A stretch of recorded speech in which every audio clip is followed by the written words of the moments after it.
What's up guys, it's JTB Gaming here, and today we have the 4th episode of our Grimsby Town Road to Glory, and to start this episode off, we host Arsenal in the FA Cup. We will be lining up in our 4-4-2 as we have not made any changes to the squad as it has been working out well for us so far. Arsenal will be lining up in a 4-2-3-1. They still have some very good players, as we will definitely need a little bit of luck if we are to even get a draw from this game. In the 5th minute, Tierney has the ball in our box. He's able to skill around a couple of defenders before he places it to Pepe, who puts the ball into the back of the net to put Arsenal up 1-0 very early in the game.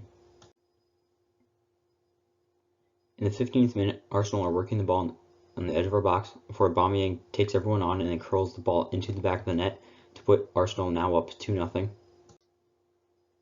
In the 20th minute, Pepe has the ball on the edge of our box. He plays it to Zaracho. His first shot gets denied by the woodwork before he gets his rebound to put Arsenal up 3-0. In the 41st minute, Arsenal have the ball on the edge of our box. Zaracho dribbles past a couple of defenders before smashing it near post to put Arsenal up 4-0. At full time, we would go and lose to Arsenal 4-0 as we get knocked out of the FA Cup. Looking at our youth scouts for the second half of the season, we will be having our first scout going to Australia to find some attackers, our second scout going to New Zealand to find some strong players, and our third scout going to the United States to find some defensive-minded players. I have decided to loan out James McCowan. The reason why I did put McCowan out on loan is because we have got Oliver Campbell from our youth academy. He is a 66 overall and he has a potential of 74 to 94 as he will be starting immediately in place of McCowan. Oliver Campbell is an exciting prospect, so he definitely will be starting. During the transfer window, we have loaned out Rob Taylor, our youth striker, to Spal for the rest of the season, just because he wasn't getting any playing time and I didn't want to hurt his development.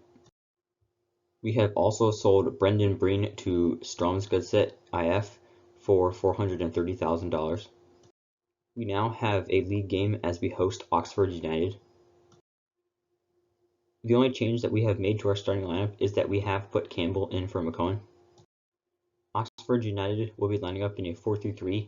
We are definitely going to have to watch out for Mackie, their striker.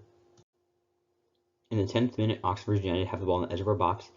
Their player gets it and then crosses it back post, as their player is able to put it into the back of the net to put Oxford United up 1-0. In the 16th minute, Vertanen is in behind the defense. He then plays it through to Gioacchini, who scores in the open net to tie the game up at 1-1. In the 31st minute, Verdum receives a red card for this challenge. This definitely will hurt us as we are now down to 10 men, just a third of the way through the game. In the 56th minute, Sibley has the ball. He plays it away before he's slide tackled aggressively, and the player receives a second yellow, and he gets a red card, as we are now both playing with 10 men. In the 85th minute, Lancaster has the ball. He is able to muscle a defender before he turns the defender and puts the ball into the back of the net to seal off the game at 2-1. At full time, we would go and beat Oxford United 2-1 as we had goals from Gioacchini and Lancaster. Looking at our youth academy, one player that I am going to be promoting is Thomas Brady. He's an attacking mid that is a 57 overall and has a potential of 80 to 86, as he could be proved to be a good backup player for us in the long road. This next player I am exceptionally thrilled about, Brendan Crowe. He is a right wing who is 6 foot tall. He is already 58 overall with the potential to be 85 or 91, so he could be a very dangerous player in the future. The next player we are promoting is Keith McDonald. Similar to Crowe, he is taller by just 1 inch as he is 6'1". He is a 54 overall and he has a potential of 87 to 93 as he could be a pivotal player for us in the future. We now have a game in the league as we travel to the Keepmoat Stadium to face Doncaster. Doncaster will be lining up in a 4-2-3-1. We will continue to line up in our 4-4-2. We have made one change as Rafferty is out and Allen is in. In the 21st minute, Vertanen is played in behind the defense as he shoots the ball past the keeper to put us up 2-0 as we had scored previously to this goal. In the 30th minute, Gioacchini plays Vertanen in behind the defense. Vertanen then puts it past the keeper to put us up 3-0. In the 48th minute, Doncaster win the ball off of a bad touch by Hendry, is then played behind the defense as their player puts it into the back of the net to make the score now 3-1. In the 59th minute, Doncaster have the ball in our box, is then played into their striker who puts it into the back of the net to put us now up only 3-2. In the 73rd minute, Doncaster have the ball in our box again. Their player plays it through as their player curls it around Campbell to tie the game up at 3-3. In the 88th minute, Doncaster get the ball into our box. They then cut it back and curl it around Campbell to put Doncaster up 4-3. In stoppage time, Vertanen is played in behind the defense. He cuts back, plays Gioacchini in behind, and before Gioacchini puts the ball past the keeper to level the game late in the game at 4-4. At full time, it would end up being a 4-4 tie, as this was definitely an exhilarating league game. We have gone on to sell Dave Stewart to Shamrock Rovers for $460,000. Looking at our youth academy, one player that our scouts found was Iwan Peterson. He's a 59 overall, and he has a potential of 83 to 94, as he could be a good backup or competition for Campbell. In big transfer news, I've decided to sell Charles Vernam to Kawasaki F for $1.5 million, as we just needed the money and he does not have the potential, as we have youth players who definitely have higher potential, as I'm looking at building the team in the long run. Another piece of big transfer news, as we have sold Jake Hessenthaler to America de Cali for $1 million, as again, I'm looking towards building for the future, and I just feel like we have youth players who have high enough potentials to surpass them. One youth player that I will be promoting is Jay Moore. He is a defensive-minded right back, as he is a 60 overall, and he has a potential of 66 to 90. Another player that I will be promoting is Bruce White. He is also a right back. He is 6'5". He has an overall of 60 with a potential of 73 to 94. Since Bruce White is a 60 overall, we can see his potential, and he is showing great potential. Another player that I am promoting is George Sullivan. He's a 6'6" center back. He is a 63 overall, and he has a potential of 71 to 94. George Sullivan is showing great potential. However, I feel like we will be using him at the club for a long time just because of how physically dominant he is. Since we have had all of these young promising youth players coming in, I've decided to let Luke Hendry go on a free, as he will be joining Kasim Pasa. Another player that will not be with us at the beginning of next season is Henry White, as we have sold him to Lillestrøm SK for $570,000.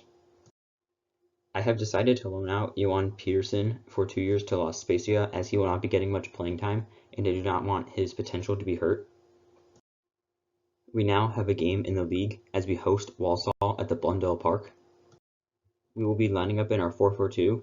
The only main change that I've made is Dylan is in for Vertanen, as he is tired. Walsall will also be lining up in a 4-4-2. The player we're going to have to watch out for is Adebayo. In the 7th minute, Walsall have the ball on the counterattack. Their striker gets played in behind the defense and puts it past Campbell to put them up now 1-0. In the 16th minute, Vernam is in behind the defense. He uses his pace to stay that way and smash the ball past the goalkeeper to tie the game up at 1-1. In the 25th minute, we have the ball on the edge of our box. The ball then gets played in Lancaster, who is able to put the ball past the goalkeeper to put us up 2-1. In the 42nd minute, Walsall have the ball out wide. The cross gets played in, and their player volleys it into the back of the net to tie the game up at 2-2 just before halftime. In the 83rd minute, after subbing Hansen on, he is dribbling into the defenders. He gets bashed and then plays it across to Gioacchini, who puts the ball into the back of the net to put us up 3-2. At full time, we would go on to defeat Walsall 3-2 in the league, as Vernam, Lancaster, and Gioacchini scored. One player that I've been training throughout the youth academy this whole entire season is Liam McNamee. He started off at a 55 overall, and he is now a 67 overall with a potential of 88 to 94, as he definitely will be a first team player. With McNamee being promoted, we have found out that he is an exciting prospect. However, with dynamic potential, I feel like we can get him to be having potential to be special. Vertanen did play a couple of minutes in that game, and he picked up an unfortunate injury, as he would go on to tear his ACL, and he is out for 4 months, which will most likely be for the rest of the season. We now head into a league game as we host Portsmouth at the Blundell Park. For this game, we will be lining up in a new formation, as we'll be lining up in a 3-3-2-2, as we'll have Campbell in goal, Staunton, Pollock, and Rafferty at center backs, Sullivan at center mid with Hendry and Lancaster at right and left mid, McNamee and Sibley at attacking mids with Dillon and Gioacchini at striker. Portsmouth will be lining up in a 4-2-3-1. We are definitely going to have to watch out for Curtis and Marquise. In the 5th minute, Curtis gets the ball out wide before he crosses it into Marquise, who puts the ball into the back of the net to put Portsmouth up early in the game. In the 10th minute, McNamee is in behind the defense. He then is able to beat a defender and put the ball into the back of the net to tie the game up at 1-1. In the 35th minute, Dillon gets the ball. He then plays it into Gioacchini, who returns the ball to him before he puts the ball into the back of the net to put us up 2-1. At full time, we would go on to beat Portsmouth 2-1 with goals from McNamee and Dillon. We have sold Chris McMahon to Sisby OSK for $720,000 as he just did not have the high enough potential. One player I am looking to bring up from the youth academy is Evan Moore. He is a 6'6" goalkeeper who has a overall of 58 and a potential of 81 to 94, as he could be a solid backup for us in the coming years. Brendan Crowe, that player that we promoted this season, has now grown to a 60 overall, and we can see that he is an exciting prospect, which is very good news. At the end of the league, we would finish in 6th place, which means that we will be playing in the playoffs. And in the playoffs, we've been drawn against Luton Town. We now host Luton Town for the first leg of the League One playoffs. We will again be lining up in this 3-3-2-2. Luton Town will be lining up in a 4-1-2-1-2 narrow. We will have to make sure that we take advantage of our wide players against Luton Town.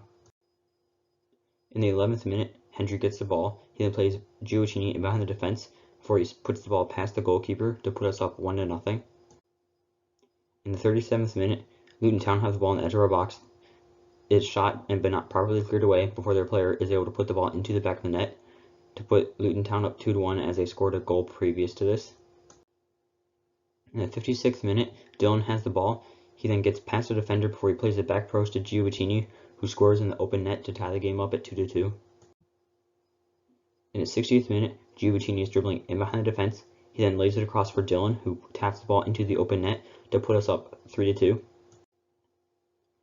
In the 68th minute, Luton Town are working the ball on the edge of our box. Their player gets free and puts the ball past Campbell to tie the game up at 3-3. In the 79th minute, McNamee is dribbling with the ball. He then breaks free before he smashes the ball into the back of the net to put us up 4-3. In the 86th minute, Luton Town get the ball into our box before their striker is able to calmly put it past Campbell to tie the game up at 4-4. At full time, we would go on to tie with Luton Town 4-4 as we head into the second leg tied on aggregate. We now head into the second leg of the League One playoffs as we face Luton Town. Luton Town will again be lining up in a 4-1-2-1-2. We are definitely going to have to watch out for Hilton as he was able to score multiple times against us last game. I have not made any changes to the starting lineup as we roll out with this 3-3-2-2 again. In the 5th minute, Dillon gets played in behind the defense. He cuts around his defender and curls it around the goalkeeper to put us up 5-4 on aggregate. In the 36th minute, Luton Town get the ball played out wide. It is then crossed in, and their player heads it into the back of the net to put them up 6-5 on aggregate. In the 39th minute, Dillon plays the ball in behind the defense for Gioacchini as he puts the ball past the keeper to put us at 66 on aggregate. In the 68th minute, Luton Town get the ball on the edge of our box. Their player plays it into their striker, who puts it past Campbell to put them up 7-6 on aggregate. In the 76th minute, Luton Town have the ball on the edge of our box again. They play it into their striker, who plays it into their left back, who puts the ball past Campbell to put them up 8-6 on aggregate.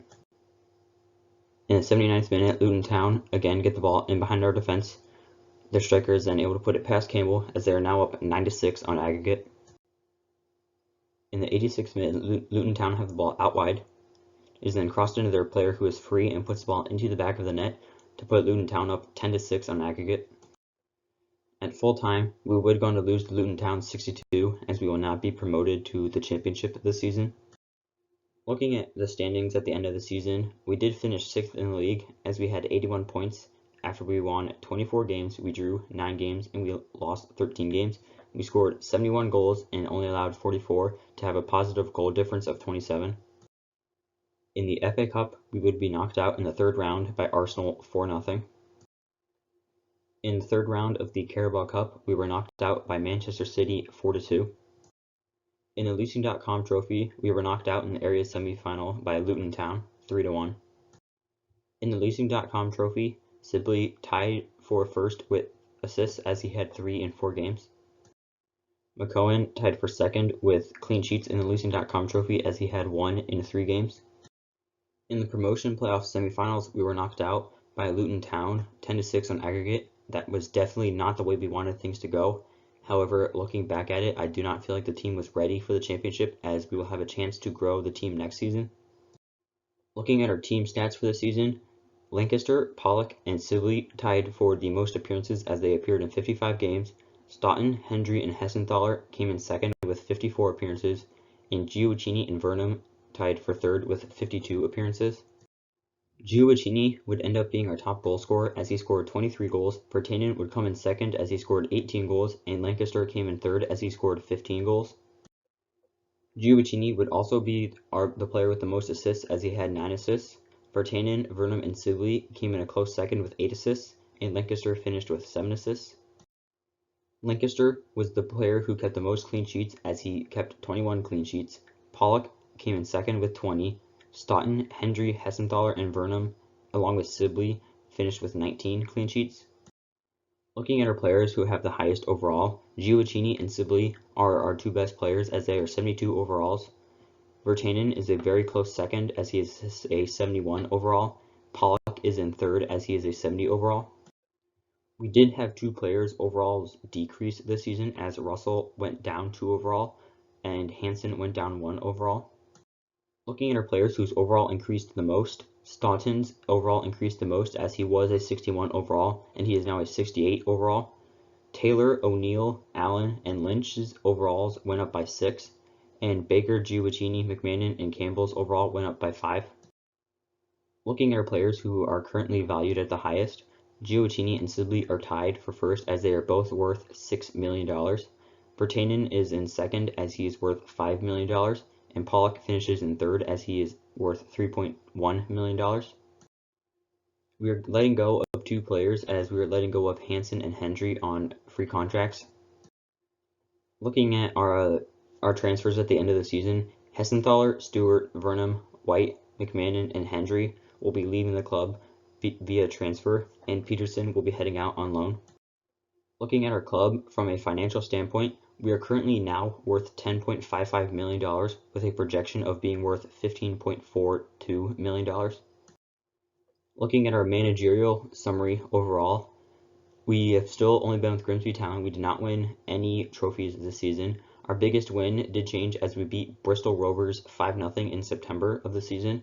Our biggest defeat was that 6-2 defeat to Luton Town in the promotion playoffs. Our record transfer fee is $875,000. We have played a total of 100 games. We have won 69. We have drew 25. We have lost 26. We have scored 214 goals while only allowing 133. Looking at this 2020-2021 season specifically, the board wanted us to finish mid-table, which we went on to overachieve as we finished in a playoff spot. The club wanted us to reach the round of 32 in the FA Cup, which we did not do as we got knocked out in the third round. We also got knocked out in the third round of the Carabao Cup. In the Leasing.com Trophy, we only made it to the area semifinal. We did not win Manager of the Month or Manager of the Year. We did not have a record transfer fee paid as we did not buy any players this year, and the record transfer fee that we received and completed was for Breen of $430,000. In the league, we ended up finishing in 6th place. This season, we played 60 games. We won 31, we drew 11, we lost 18, we scored 97 goals while only allowing 74 goals. Thank you all for watching. I really hope you enjoyed this episode. If you could do me a favor and go to my German Road to Glory fan poll video, that would be greatly appreciated. And it's J2B Gaming, signing off.